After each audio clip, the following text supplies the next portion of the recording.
को होना चाहिए कि किसी से भी गलती ना हो।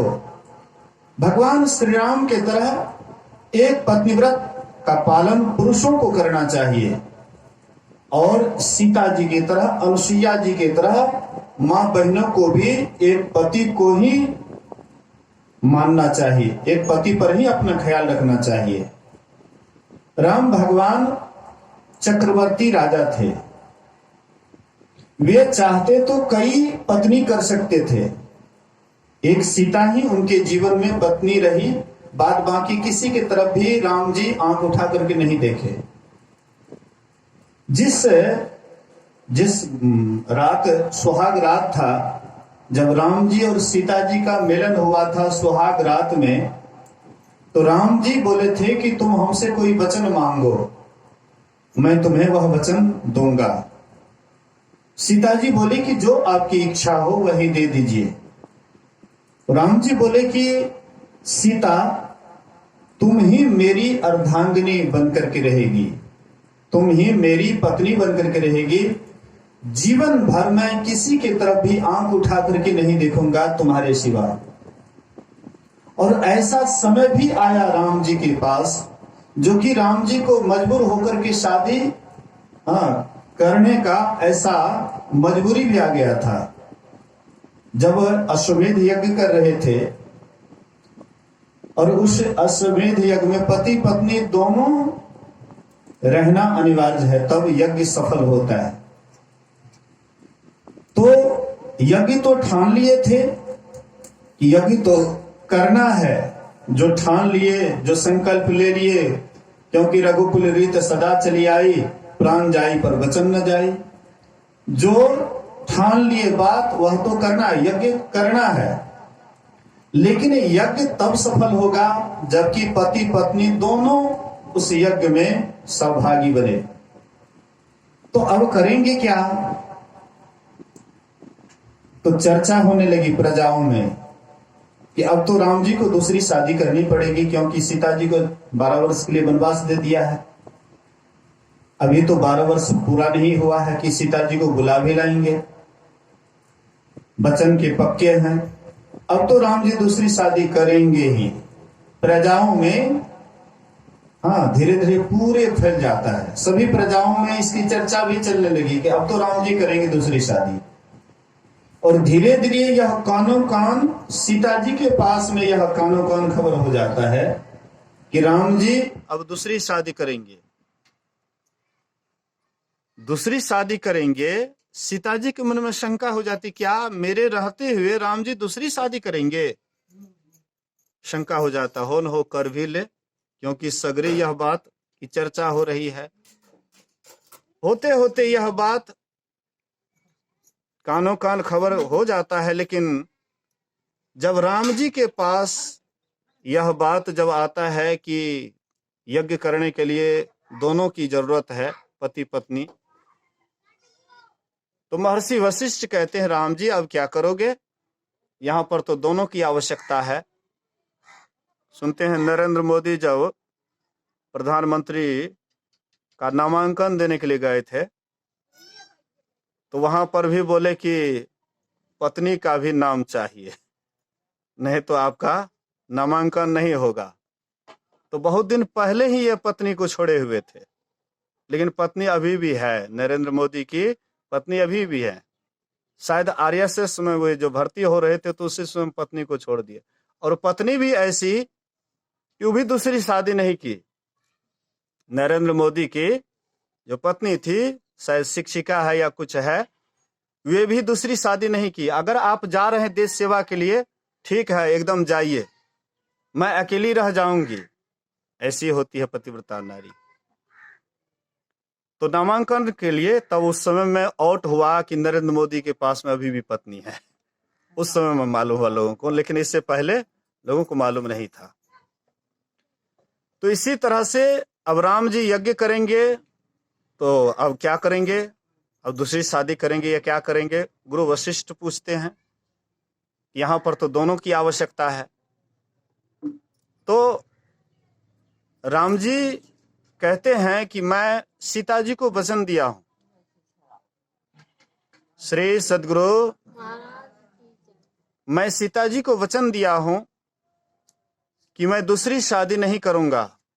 गुरुदेव, अगर कोई शास्त्र के विधि से अगर कोई और नियम है तो आप बताने की कोशिश करें। तो महर्षि वशिष्ठ कहते हैं कि और उपाय है एक। बोले कि क्या उपाय है? बोले कि अगर कोई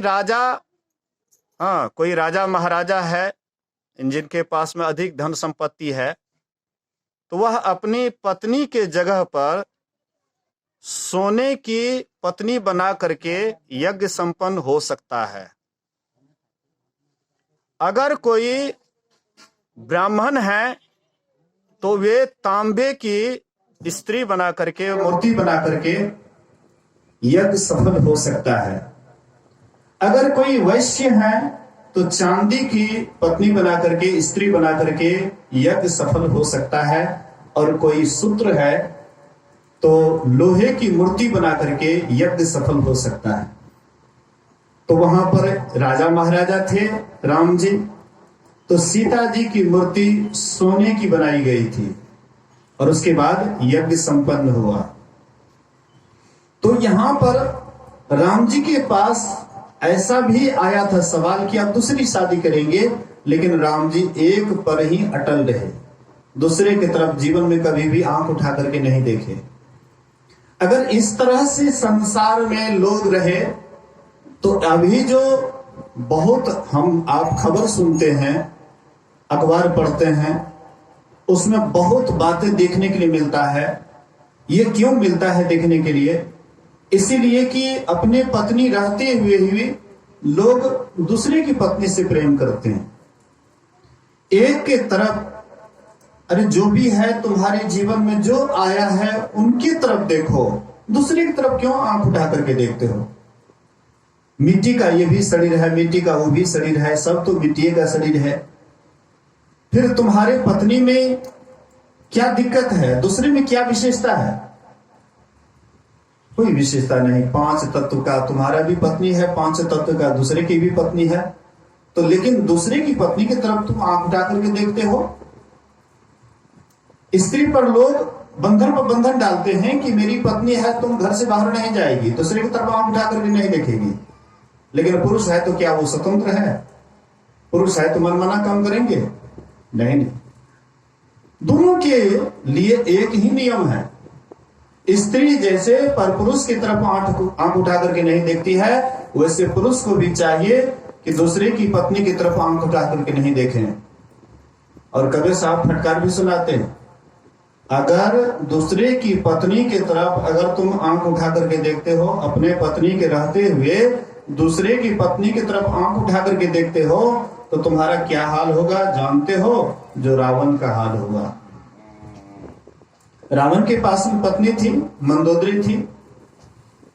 मंदोदरी हर हमेशा रावण को सही मार्ग दिखाती थी, सुमार्ग दिखाती थी, कुमार्ग से सुमार्ग की तरफ ले जाती थी। लेकिन मंदोदरी की बात को कभी रावण नहीं माने, इसलिए रावण को अपने प्राण से हाथ धोना पड़ा। इसलिए कबीर साहब फटकार सुनाते हैं, परनारी पानी छुड़ी मत को हिलाओ हाथ, 10 रावण के सिर गए परनारी के साथ।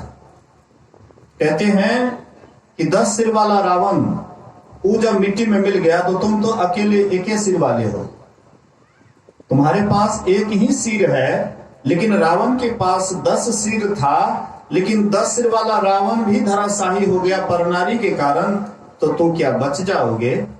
तुम भी धराशाही हो जाओगे, मिट्टी में मिल जाओगे। इसलिए किसी के तरफ बुरी नजर से मत देखो। हम लोग देखते हैं कोई गाड़ी के पीछे में लिखा हुआ रहता है, बुरी नजर वाले तेरा मुंह काला। नहीं, गाड़ी के पीछे में कहीं कहीं पर लिखा रहता है, हाँ, बुरी नजर वाले तेरा मुंह काला। अर्थात जिनके अंदर बुरी नजर आती है उसका समझिए कि बिना काला किए ही उसका मुंह काला हो गया। तो ऐसा कभी भी नहीं सोचना चाहिए। जैसे अपनी माँ बहन है वैसे दूसरे की माँ बहन है। जैसे अपनी माँ बहन को हम सुदृष्टि से देखते हैं, अच्छी निगाह से देखते हैं, वैसे दूसरे की माँ बहन को भी शुभ नजर से देखना चाहिए, सुंदर दृष्टि से देखना चाहिए। अगर ऐसा हम आप करेंगे चलेंगे तो शायद संसार में ये जो इतने सरकार नौकर रखे हुए हैं, पुलिस रखे हुए हैं, दरोगा रखे हुए हैं, ये सब की जरूरत नहीं पड़ेगी। अगर लोग सही सही जीवन में चले और किसी भी प्रकार की गलती ना करे तो ये थाना पुलिस की क्या जरूरत है। गुरु महाराज जी एक जगह ऐसे ही सत्संग कर रहे थे। उस समय अंग्रेजों का शासन था उस समय में, जिस समय गुरु महाराज जी एक जगह ऐसे सत्संग कर रहे थे। तो अंग्रेज आए, बोले कि महात्मा लोग देखते हैं कि बहुत आदमी बैठ करके क्या मीटिंग करता है, एक सिपाही को छोड़ दिए कि तुम यहीं पर सुनो कि ये लोग मीटिंग क्या करते हैं। सिपाही को छोड़ करके वो अंग्रेज चले गए। कुछ देर के बाद आए और सिपाही से पूछते हैं कि ये महात्मा लोग क्या मीटिंग कर रहे थे। तो वह सिपाही कहता है कि ये महात्मा तो इतना बढ़िया बात कर रहे थे कि शायद इनके बात को मानेंगे तो हम लोगों को थाना पुलिस की आवश्यकता नहीं पड़ेगी, हम लोगों को पहरा भी नहीं देना पड़ेगा। 5 पाप अगर मनुष्य के अंदर से दूर हो जाए तो थाना पुलिस की क्या आवश्यकता है। झूठ, चोरी, नशा, हिंसा, व्यभिचार, ये 5 पाप अगर हमारे हृदय से हट जाए तो फिर थाना पुलिस की क्या आवश्यकता है। थाना पुलिस तो तब होते हैं कि हम झूठ बोलते हैं, किसी का चुरा लेते हैं सामान, नशा खा लेते हैं, नशा खा करके इस गांव में भी कई बार एक आदमी को पकड़ करके पुलिस ले गया। लेकिन जिनके अंदर में यह बुराई आ जाती है, नशा का लत लग जाता है, तो जल्दी ये नशा हटता नहीं है। इसलिए पुलिस के पास भी जाना पड़ता है, घूस भी देना पड़ता है, अपना कमा करके एक ईंटी चोटी करके जमा करते हैं। एक बार पुलिस जो है आपसे बहुत पैसा ले लेता है। लेकिन ऐसा क्यों होता है? तो नशा के कारण। तो झूठ, चोरी, नशा, हिंसा, दूसरे की गला घोटते हैं, दूसरे को मारते हैं, पीटते हैं। इसलिए पुलिस के पास जाना पड़ता है, केस करना पड़ता है। व्यभिचार, पर पुरुष पर नारी से जो गलत संबंध करते हैं, व्यभिचार, इसलिए पुलिस जुर्माना करते हैं। मेरे कहने का ये आशय है, अगर हम आप अगर गलती नहीं करेंगे, सही मार्ग पर चलेंगे, 5 पाप से दूर रहेंगे, तो शायद हमारे जीवन में कभी भी कोई केस मुकदमा नहीं हो सकता है। और मैंने देखा है कि थोड़ा थोड़ा बात के लिए केस मुकदमा हो जाता है, जिसके कारण बहुत पैसा उसका बर्बाद हो जाता है। शाहपुर में दियादी झगड़ा में थोड़ा सा जमीन के कारण, 5-10 धूल के कारण कितना लाख रुपया मतलब मुकदमा में, केस में दे दिए, जिसका कोई ठिकाना नहीं है। उससे कई गुना जमीन खरीद लेते। अगर केस मुकदमा में नहीं फंसते तो उससे कई गुना जमीन खरीद लेते। लेकिन चीड़ होता है ना। एक महात्मा जी, एक आदमी के अंदर वैराग हो गया, साधु बनने की इच्छा हुई। तो वह क्या किए, तो चले गए नदी के किनारे।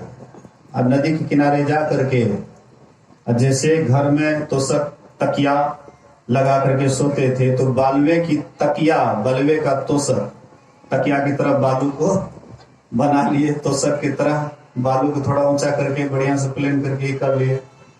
तो 4-5 घसवानी जा रही थी बगल से।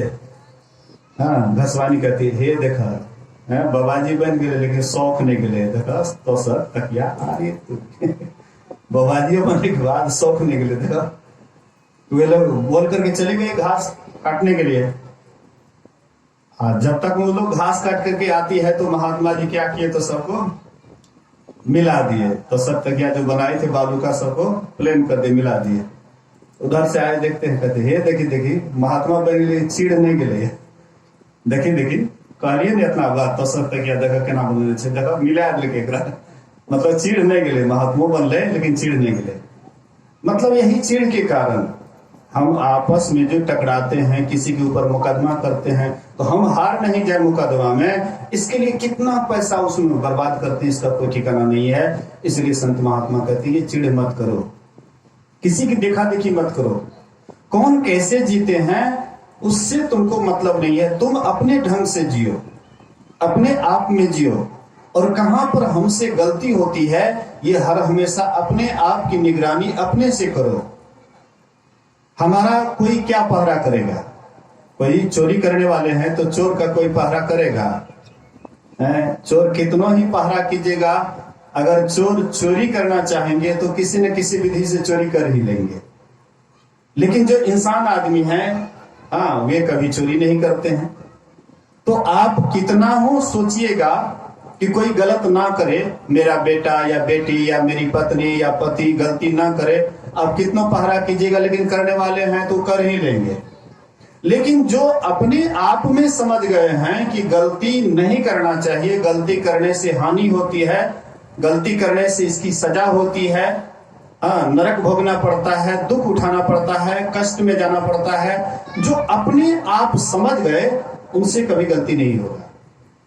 जो नहीं समझते हैं वही गलती पर गलती करते हैं। इसलिए संत महात्मा कहते हैं कि संतों के ज्ञान के अनुसार सबको चलना चाहिए। जितने भी माँ बहनें हैं गांव में, समाज में, टोले मोहल्ले में, अगर सब अपने आप में समझ जाए कि गलती ठीक नहीं है, गलती करने से तत्काल हानि होती है। तत्काल क्या हानि होती है? जैसे आप गलत की तरफ पैर बढ़ाइएगा उसी समय से अशांति होने लग जाती है, आपका हृदय तुरंत अशांत हो जाता है। देखिए फल यहीं से शुरू हो गया मिलना। अब कहां नरक है, कहां स्वर्ग है, कहां जाइएगा तो क्या आपको दंड मिलेंगे वो तो छोड़ दीजिए, लेकिन यहीं से आपको दंड मिलना प्रारंभ हो गया है। जैसे ही गलती की तरफ कदम उठता है पैर तबियत से लड़खड़ाने लग जाता है, हृदय अशांत हो जाता है, मन अशांत हो जाता है, बुद्धि में विकृति आ जाती है। इसलिए कभी भी हम लोगों को बुराई की तरफ नहीं उठाना चाहिए। तो कहने का मतलब है हमारी माँ बहनों को पतिव्रता होनी चाहिए। गोस्वामी तुलसीदास जी महाराज 4 तरह के पतिव्रता का वर्णन करते हैं कि संसार में 4 तरह की स्त्रियां पतिव्रता होती हैं। 1 नंबर की जो पतिव्रता होती है वह कैसी होती है? तो उसका वर्णन करते हैं, उत्तम के असबस मन माहे, सपने हो आन पुरुष जगनाही। गोस्वामी जी वर्णन करते हैं कि उत्तम श्रेणी की जो पतिव्रता नारी होती है उनको मन इस तरह से बस में रहता है कि अपने स्वपति को छोड़ करके पर पुरुष जीवन में भी, स्वप्न में भी नहीं आता है। मतलब दूसरे को पति के रूप में कभी भी नहीं देखती है। पुरुष से मतलब है कि पति के रूप में, दूसरे को पुरुष के रूप में, पति के रूप में कभी नहीं देखती है। यह है उत्तम श्रेणी की पतिव्रता। द्वितीय श्रेणी की पतिव्रता होती है जो अपने उम्र वाले को अपना भाई समझती है, अपने से विशेष उम्र वाले को पिता के समान समझती है, और अपने से कम उम्र वाले को अपना बाल बच्चे के समान समझती है, बेटा के समान समझती है। तो ऐसी होती है मध्यम श्रेणी की पतिव्रता। उत्तम श्रेणी की पतिव्रता नारी, मध्यम श्रेणी की पतिव्रता नारी और तृतीय दर्जे की पतिव्रता नारी होती है धर्म विचारी समुझी कुल रही, ते निकृष्ट श्रुति अस कहही। तीसरे दर्जे की जो पतिव्रता नारी होती है वह धर्म को विचार करके, कुल की मर्यादा को समझ करके, हम तो फलाने अच्छे कुल के हैं लेकिन ये कदम उठाना ठीक नहीं है। अच्छे कुल के होने के कारण वह कभी भी, मन तो इधर उधर भागती है लेकिन अपने आप को समझा बुझा करके, धर्म को विचार करके कि नहीं धर्म के खिलाफ होगा, मर्यादा के खिलाफ होगा, इसलिए वह गलत कदम नहीं उठाती है। तो वह है तृतीय दर्जे की पतिव्रता नारी।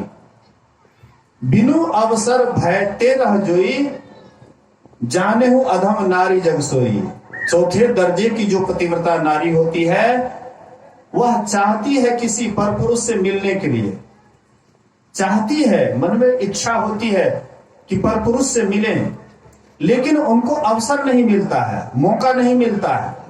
मौका नहीं मिलने के कारण, अवसर नहीं मिलने के कारण किसी तरह से अपने को बचा रखती है, उसको कहते चौथे पतिव्रता, चौथे तरह की पतिव्रता नारी।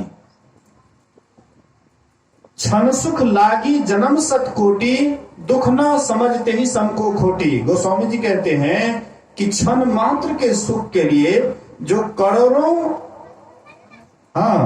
जन्मों के दुखों को नहीं सह सकती है, नहीं समझ सकती है, उनके समान खोटी कौन है, उसके समान नीच कौन है। मतलब थोड़ी देर के लिए किसी परपुरुष से हम प्रेम करते हैं, थोड़ी देर के लिए सुख मिलता है, क्षण मात्र के लिए सुख मिलता है, लेकिन यही थोड़ा सा सुख के कारण उनको अरबों खरबों वर्षों तक नरक में सड़ना पड़ता है। तो कहते हैं कि ऐसी जो मलिन बुद्धि वाली हैं, नीच बुद्धि वाली हैं, ऐसे नारी को चुल्लू में पानी लेकर के मर जाना चाहिए। मतलब दूसरे की तरफ आंख उठा करके नहीं देखना चाहिए। जो भी प्रेम या सुख या शांति लेना है अपने पति से लो, तो दूसरे की तरफ क्यों आंख उठा करके देखती है। और देखो भी तो अच्छी निगाह से देखो, दृष्टि को बदल करके देखो, भाई पिता या पुत्र के समान देखो, तो देखने में कोई अंतर नहीं है, देखने में कोई बुरा नहीं है। अगर ऐसे चले तो शायद समाज में धीरे धीरे लोगों के अंदर में जो बुराई है वह बुराई दूर हो जाएगा। इसलिए हम आपको इस पर थोड़ा सा सावधानी बरतनी है। माँ बहने को अपने आप में सुदृढ़ होना है, और जितने भी भाई बहन भाई हैं, पिता तुल्य हैं, जो चाहे बूढ़े हैं, जवान हैं या बच्चे हैं, उनको भी मतलब पुरुष को भी थोड़ा सतर्क रहना चाहिए, सावधान रहना चाहिए। और गुरु महाराज जी कहते थे कि लोग वैवाहिक संबंध इसीलिए जोड़ते हैं कि दूसरे की तरफ आंख उठा करके नहीं देखे। जीवन में एक ही नारी पत्नी होती है, अब बाद बाकी जितने भी होते हैं मां के समान, बहन के समान होते हैं। एक बार कार्तिकेय जी महाराज, भगवान शिव का पुत्र कार्तिकेय, छोटा सा बालक था, बच्चा था, तो बच्चा का स्वभाव होता है बिल्ली के साथ खेल रहे थे। तो बिल्ली के साथ खेल रहे थे तो बिल्ली को वह नोच खरोच किया, थोड़ा सा उसको नाखून भी लग जाता है बिल्ली के चेहरे पर। बाद में वह खेल करके गए अपने मां के पास, तो मां के चेहरे को देखते हैं तो मां के चेहरे पर नोचा खरोचा हुआ चिन्ह था। तो मां के चेहरे को देख करके कहते, मां तुम्हारे चेहरे पर ये नाखून का चिन्ह